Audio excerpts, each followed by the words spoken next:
Slide. Shoot. Upgrade. Outfit. Melee. Trap. Hack. Win.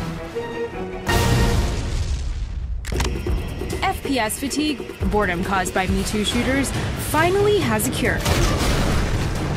How about a shooter with fluid movement? Where's the creative setting that sticks with you? What if single and multiplayer styles could merge, keeping the same character and story in each?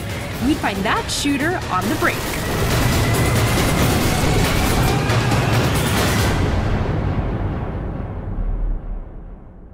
London-based studio Splash Damage got its start by developing multiplayer modes and maps for other games. Edward Stern and Paul Wedgwood know team-based shooters. They're giving Brink the depth missing in other titles, starting with the setting. When you enter Brink, you're entering the Ark, which is this immense artificial floating city, built at sea just off the coast of San Francisco around 2012, and then towed out into the middle of the Pacific. Guess what happens? The sea rises, and there's suddenly, there's tens of thousands of refugees in this place, which was only supposed to support about 5,000.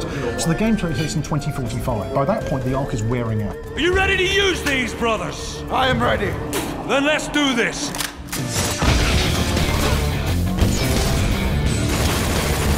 Intro scenes explain your goals before each match, such as breaching or protecting a certain area. They're taking out some assholes! But watch out! Whether you side with the resistance or security forces, your leaders might not be telling you everything. So to give you an example, the security get told that there's a bioweapon, they've got to go and secure it.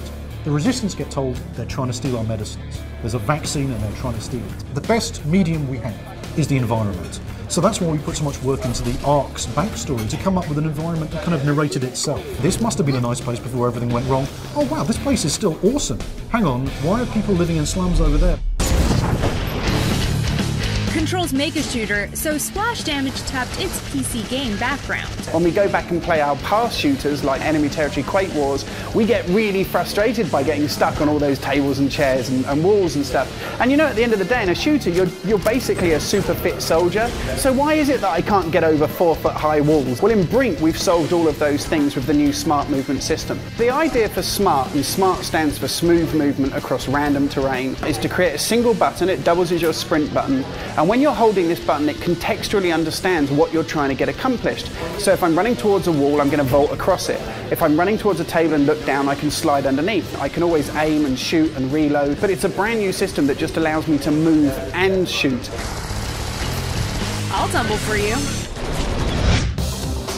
Beyond Smart, other controls let you pick objectives during a game, and these lead to combined attacks with teammates. On my way to our common foe. I just hit up on my D-pad, it dynamically generates a mission for me based on my combat role, my location on the battlefield, what my teammates are doing. I'll plant the charge!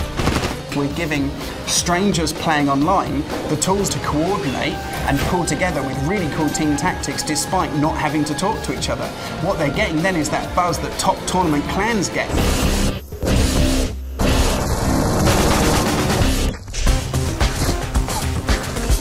With 8-on-8 games, your personal role can tip the battle.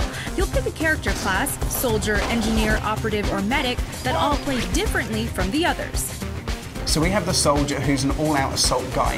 He can get 3 different types of grenades, armor upgrades, weapon and ammunition upgrades, everything basically that he needs to be very effective as an assault type character or combat role. But that's nothing like playing as an engineer, where you might upgrade your body type to the big guy. You've got a level 3 defense turret, and you're just holding on to one single location and stopping the enemy from coming through. That's nothing like playing operative, where you perhaps hack open a side door using your tactical PDA and your Wi-Fi device, perhaps playing as a skinny body type using parkour movements like wall hops to get around the outside. When I'm playing as a medic, I can buff their health or throw them syringes that they can use to revive themselves and get back onto the battlefield. So these are combat roles in a first-person shooter that are as distinct as those different classes that you might play in a massively multiplayer role-playing game. Classy. And that's just the beginning of the customization. An experience point system drives team play while letting you stand out. We bribe players with cool experience points that they can spend on awesome rewards that are fun to play with whenever they do something that makes the game more fun for other players. So as a medic, for example, if I buff your health as my teammate, I get experience points for doing it. And you know what? It's fun helping other players. It's really good fun coordinating. You can cash in on those experience points to buy functional upgrades, like all kinds of new weapons, or increasing a current gun's clip size, or you can just add flair to your character. These changes stick with you whether you play online with friends or offline with bots. If you see someone with badass duds, steer clear. They had to earn that look.